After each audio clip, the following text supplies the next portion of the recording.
নারায়ণং নমস্কৃত্য নরং চৈব নরোত্তমং দেবীং সরস্বতীং ব্যাসং ততো জয়মুদীরয়েৎ। মহাভারত আদি পর্ব। অর্জুনের নিয়ম ভঙ্গ, বনে গমন, নাগকন্যা উলুপি ও চিত্রাঙ্গদার সহিত মিলন এবং পরবর্তী ক্ষেত্রে অর্জুনের দ্বারাবতী গমন ও অর্জুনকে দেখিয়া সুভদ্রার মোহপ্রাপ্তি। নারদদেব নিয়ম তৈরি করে গেছেন পঞ্চভাই এবং দ্রৌপদীর মধ্যে। একদিন সেই নিয়ম স্বয়ং নিজেই ভঙ্গ করলেন পার্থ। দেখা যাক কিভাবে। তবে কতদিনে সেই রাজ্যের ভিতরে ব্রাহ্মণের গবিহরি লইয়া যায় চড়ে। এক ব্রাহ্মণের এক গবি হরণ করে নিয়ে যাচ্ছে চড়ে। কাতরে ব্রাহ্মণ কহে অর্জুনেরও পাশ, থাকিয়া তোমার রাজ্যে হইল সর্বনাশ। গালি দেয় ব্রাহ্মণ যতেকেও আসে মনে, জিজ্ঞাসেলে অর্জুন সংকোচে সে ব্রাহ্মণে। কি হেতু কান্দহ দ্বিজ কহ বিবরণ, দ্বিজ বলে অস্ত্র লইয়া চলো এইক্ষণ। হরিয়া আমার গবি যাই দুষ্টগণ, শীঘ্র গতি চলো, তারা গেল এতক্ষণ। দ্বিজের বচন শুনি ধনঞ্জয় বীর, আস্তে ব্যস্তে চলিলেন আয়ুধ মন্দির। দৈবযোগে অস্ত্রগৃহে কৃষ্ণা যুধিষ্ঠির, দূরে থাকি জানি পার্থ হলেন বাহির। অর্জুন চলে গেছে অস্ত্রগৃহে অস্ত্র আনতে। যেতে গিয়ে দেখছে ওখানে দ্রৌপদী আর যুধিষ্ঠির রয়েছে। আবার বাইরে বেরিয়ে এলো। দ্বিজ বলে অস্ত্র লয়ে শীঘ্র গতি চলো, উচ্চস্বরে কান্দে দ্বিজ, চক্ষে পড়ে জল। দ্বিজের রোদন দেখি পার্থে হইল ভয়, কি করিব চিন্তেতে চিত্তেন ধনঞ্জয়। গৃহপ্রবেশিলে দুঃখ হইবে বহুতর, দ্বাদশ বৎসর যাব অরণ্য ভিতর। ব্রাহ্মণের চক্ষু জল যত ভূমে পড়ে, ততবার মহাপাপ মম শিরে চড়ে। দ্বিজ দুঃখ নাশিলে হইবে বড় কর্ম, বিনা ক্লেশে উপার্জন কভু নহে ধর্ম। এতভাবে অর্জুন গেলেন অস্ত্র ঘরে, হস্তে ধনু লইয়া বীর চলেন সত্তরে। দ্বিজ সহ গেলেন যথাই চোরগণ, চোরে মারি আনি দেন বিপ্রের গ্রথন। অর্জুনের কাছে দুই সমান, নারদ কর্তৃক প্রদত্ত নির্বন্ধ এবং ব্রাহ্মণের গোধন রক্ষা। যাই হোক, ব্রাহ্মণের চোখের জল উনি সহ্য করতে পারলেন না, অস্ত্র ঘরে গেলেন। ওখানে কৃষ্ণা আর যুধিষ্ঠির থাকা সত্ত্বেও অস্ত্র নিয়ে এলেন এবং ব্রাহ্মণের গোধন চোরেদের কাছ থেকে নিয়ে তাদেরকে দিলেন। দ্বিজে প্রভু দিয়া আসি কহেন ফাল্গুনি, শুনো নিবেদন মম ধর্ম নৃপমুনি। অতিক্রম করিলাম লঙ্ঘিয়া সময়, বনবাসে যাব আজ্ঞা করো মহাশয়। দাদার কাছে এসে বলছে সে, দাদা এরকম আমি তো নিয়ম ভঙ্গ করেছি, আমাকে বনবাসে যাওয়ার অনুমতি দাও। রাজা কন কেন হেন কহ ধনঞ্জয়, পূর্বেতে নারদ ঋষি কইলা যে সময়। কনিষ্ঠ ভাইয়ের সঙ্গে কৃষ্ণা যদি থাকে, জ্যেষ্ঠ ভাই বনে যাবে তাহা যদি দেখে। তুমি মম কনিষ্ঠ, ইহাতে দোষ নাই, কেন হেন অপ্রিয় বচন বলো ভাই। পার্থ বলিলেন স্নেহে বলো মহাশয়, এ কপট কর্মে প্রভু মম মত নয়। সত্যে বিচলিত হই নাহি চাহে মন, আজ্ঞা করো মহারাজ যাব আমি বন। এত বলি পার্থ করিলেন নমস্কার, মাতৃভাতৃ সখা ছিল যত যত আর। সবারে বিদায় মাগি গেলেনও কানন, সব বন্ধুগণ হইল বিরস বদন। যাই হোক, সকলের কাছ থেকে বিদায় নিয়ে উনি বনে চলে গেলেন। অর্জুনের সহিত চলিল দ্বিজগণ, পৌরাণিক কথকাদি গায়ক চারণ। মহাবনে প্রবেশ করিয়া মতিমান, বহু পুণ্য তীর্থ করিলেন স্নান দান। কতদিনে হরিদ্বারে করিয়া গমন, দেখিয়া হলেন হৃষ্ট পাণ্ডুর নন্দন। হরিদ্বারে গেছেন, স্নান করি অগ্নিহোত্র করে দ্বিজগণ, গঙ্গায় প্রবেশী পার্থ করেন তর্পণ। গঙ্গায় নেমেছে তর্পণ করবার জন্য। তর্পণ করিতে দেখে অগ্নিহোত্র স্থানে, জল হইতে নাগকন্যা ধরিল অর্জুনে। বলে ধরি লয়ে গেল আপন মন্দির, উত্তম আলোয় তথা দেখে পার্থবীর। অর্জুনকে ধরে নিয়ে গিয়েছে এক নাগকন্যা তাদের আলয়ে। অগ্নিহোত্র জলে তথা দেখি ধনঞ্জয়, সেই অগ্নি পূজিলেন কুন্তীর তনয়। নিঃশঙ্ক হইল পার্থ নাহি ভ্রম ভয়, কন্যারে বহেলেন এই কাহার আলয়। কি নাম ধরহ তুমি কাহার কুমারী, কি কারণে আমারে আনিলে এই পুরী। কন্যা বলে ঐরাবত নাগরাজ বংশে, কৌরব্য নামেতে নাগ এই পুরে বৈশে। তার কন্যা আমি যে উলুপি মোর নাম, তোমারে দেখিয়া মোরে পিরিলে কাম। আনিলাম তোমারে যে এই সে কারণ, তোমারে ভজিব মোর তৃপ্ত করমন। অর্জুন যখন পরিচয় জিজ্ঞাসা করছে, তখন সে কন্যা বলছে আমি নাগ কন্যা উলুপি। কৌরব্য নামক যে নাগ রয়েছে এখানে, আমি তারই কন্যা। আমি তোমার সাথে প্রেমের বন্ধনে আবদ্ধ হতে চাই। পার্থ বলিলেন, কন্যা না জানো কারণ, ব্রহ্মচারী আমি, ভ্রমি সতত কানন। দ্বাদশ বৎসর করিয়াছি এ নিয়ম, কি মতে লঙ্ঘিব তাহা নহে কোনো ভ্রম।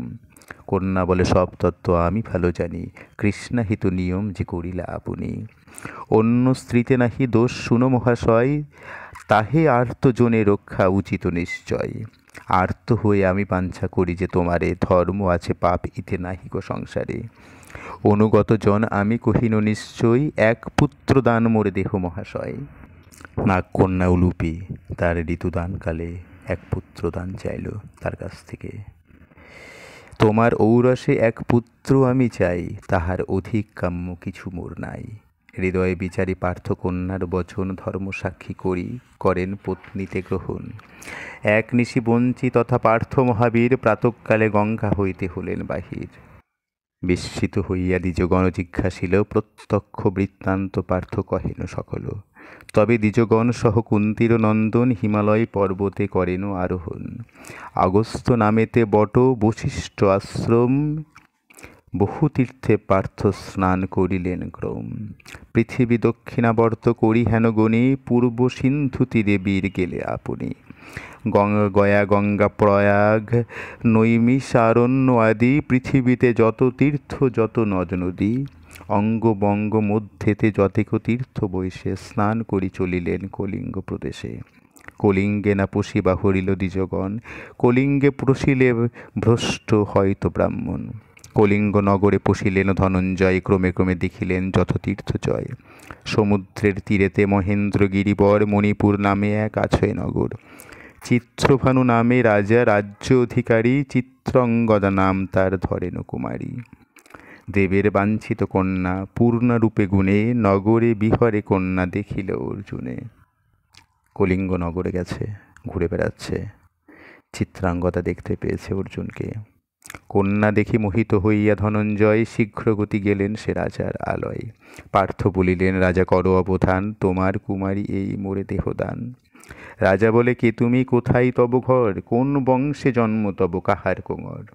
তীর্থবাসী জন হইয়া পাঞ্ছ রাজসুতা, কেমন সাহসে তুমি কহ এই কথা।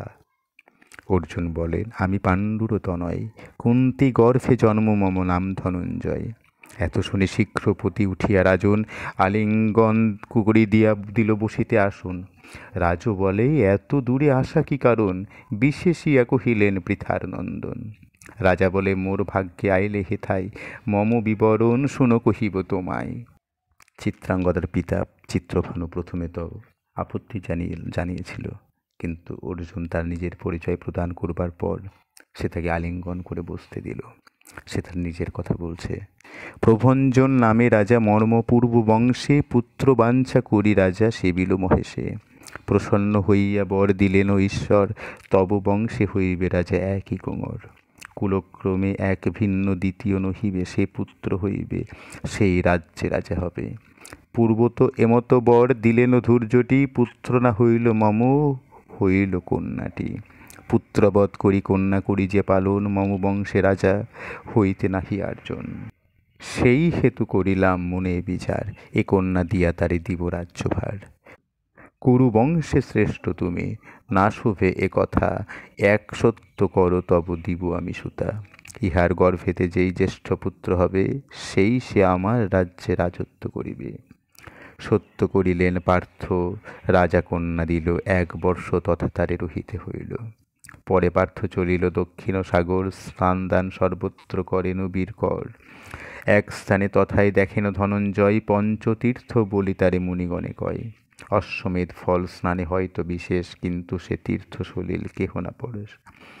বিস্মিত হইয়া পার্থ জিজ্ঞাসেন লোকে, হেন তীর্থ লোকে না পরশে কোন পাকে। মুনিগণ বলে, এই পুণ্য তীর্থগণে, কুম্ভীরের ভয়ে কেহ না পরশে পানি। অর্জুন পৌঁছিয়েছেন পঞ্চতীর্থে, যেখানে স্নান করলে অশ্বমেধ যজ্ঞের ফল লাভ হয়, কিন্তু সেই জলে কেউ হাত দেয় না। কেন? কারণ জানতে চাইল। তখন সকলে বলল, এই জলের মধ্যে এক কুমির আছে, তার ভয়ে সকলেই ভীত হয়ে থাকে। শুনিয়া গেলেন স্নানে কুন্তীর নন্দন, নিষেধিল তাহারে যতে যত সবজন। সৌভদ্র নামেতে তীর্থে পশি ধনঞ্জয়, স্নান করিলেন বীর নিঃশঙ্করিদয়। শব্দ শুনি কুম্ভীরিণী আইল নিকটে, অর্জুনের পায়ে ধরে দশন বিকটে। অর্জুন স্নান করতে নেমেছে, তখন সেই কুমির এসে অর্জুনের পা কামড়ে দিয়েছে। বলে ধরি কুলে তারে তুলেন অর্জুন, গ্রাহ্যরূপ ত্যাজি কন্যা হইল তখন। অদ্ভুত মানিয়া জিজ্ঞাসেন পার্থবীর, কে তুম কি হেতু হইলা কুম্ভীর শরীর। কন্যা বলে, আমি বর্গা নামেতে অপ্সরী, কুবেরের ইষ্টা পঞ্চ আমরা কুমারী। সুবেশ হইয়া যায় যথা ধনেশ্বর, পথে দেখি তপ করে এক দ্বিজবর। চন্দ্র সূর্য সমতেজ মহাতপোধন, অহংকারে তাহারে করিলাম বিড়ম্বন। তপভঙ্গ করিবারে গেনু তার পাশ, নৃত্য গীত বাদ্য বহু হাস্য পরিহাস।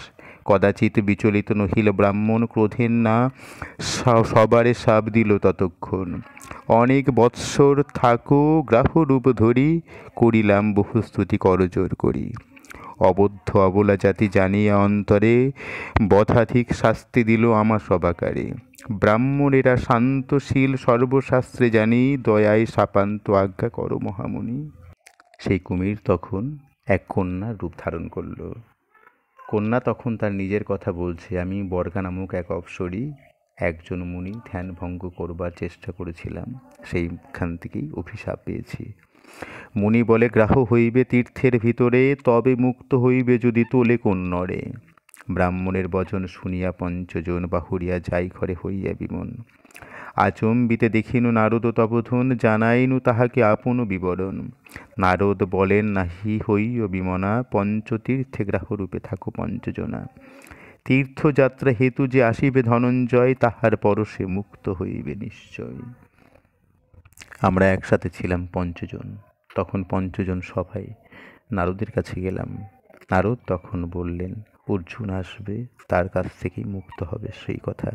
সত্য হইল যে বলিল ব্রাহ্মণ কুমার, তোমার পরশে মুক্তি হইল আমার। চারি তীর্থে চারি সখী আছে যে আমার, কৃপা করি তাহাদের করহ উদ্ধার।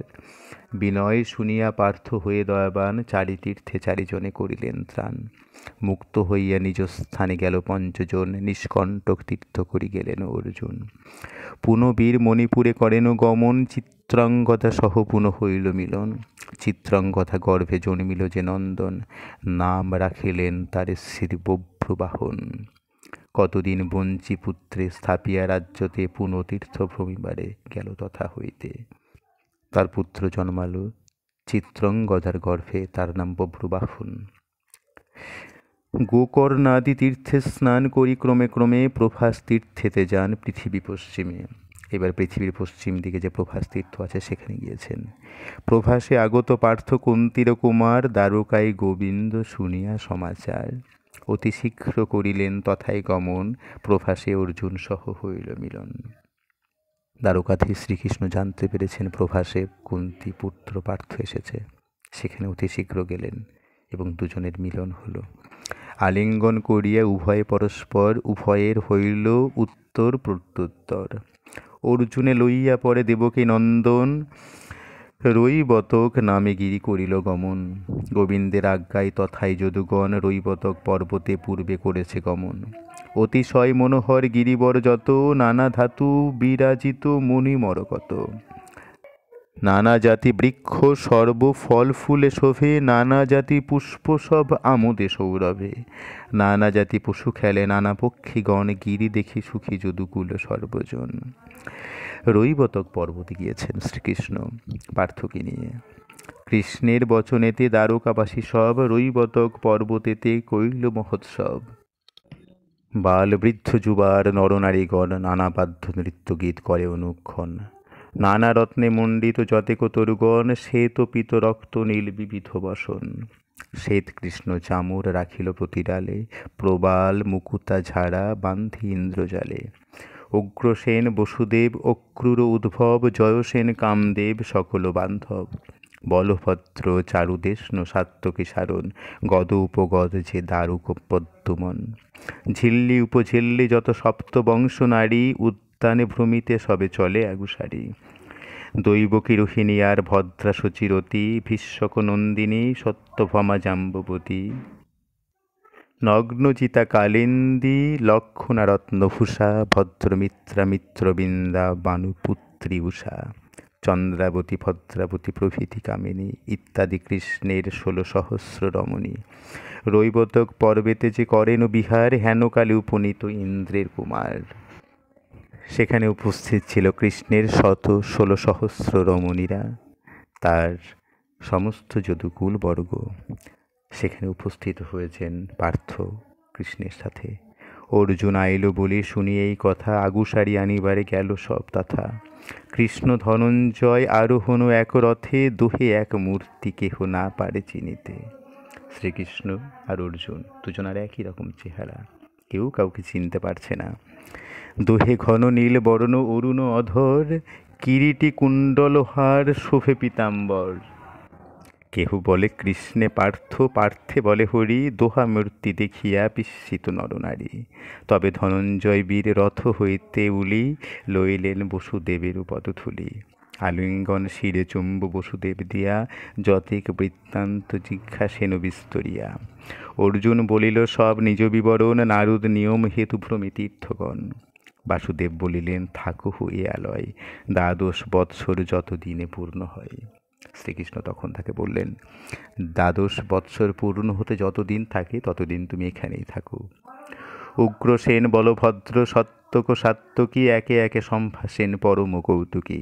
লইয়া চলিলে সবে রৈবতক গিরি, সম্ভাসিতে আইল যতেক যদুনারী।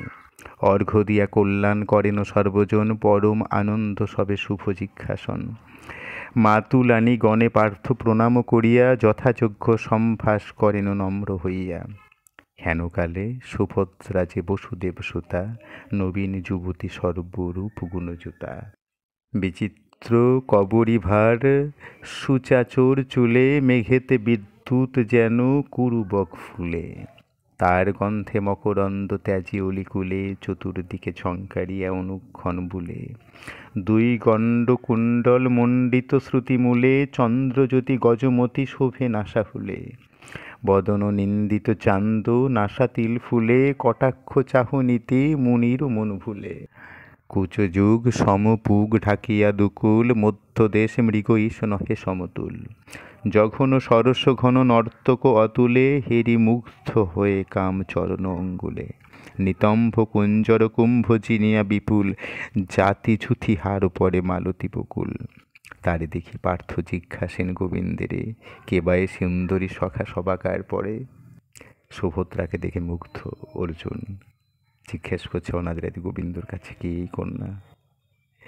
অবিবাহিতা কন্যা যে লয় মোর মনে, শুনিয়া বলিল তবে শ্রীমধুসূদনে। বসুদেব সুতা হয় আমার ভগিনী, শরণের সহোদরা সুভদ্রা নামিনী। বিবাহ না হয় নাহি মিলে যোগ্য বর, শুনিয়া লজ্জিত অতি পার্থ ধনুর্ধর। শ্রীকৃষ্ণ বলছেন যোগ্য বর পাওয়া যায়নি, তাই তার বিয়ে দেওয়া হয়নি এখনো। অর্জুনেরই হেরি ভদ্রা বিমোহিত হইলা, চলিতে না চলে পদ ভূমিতে বসিলা। সত্যভামা বলেন না আসো ভদ্রা কেনে, সবে বলে একক বসিলা কি কারণে। অর্জুনকে দেখেও চলতে চলতে বসে পড়েছে সুভদ্রা। সত্যভামা ছিল পাশে, সে বলছে যে ভদ্রা চলো, কেন বসে পড়লে? সুভদ্রা বলিল দেবী ধরি মোহে লহ, কণ্টক ফুটিল পাই বাহির করহ। সুভদ্রা বলছে পায়ে কাটা ফুটে গেছে, বার করে দাও। শনি সত্যভামা ধরি তুলিলেন হাতে, নাহিক কণ্টকাঘাত দেখেন পদেতে। সত্যভামা বলেন কি হেতু ভাড়াইলা, নাহিক কণ্টকাঘাত কেন বা পড়িলা।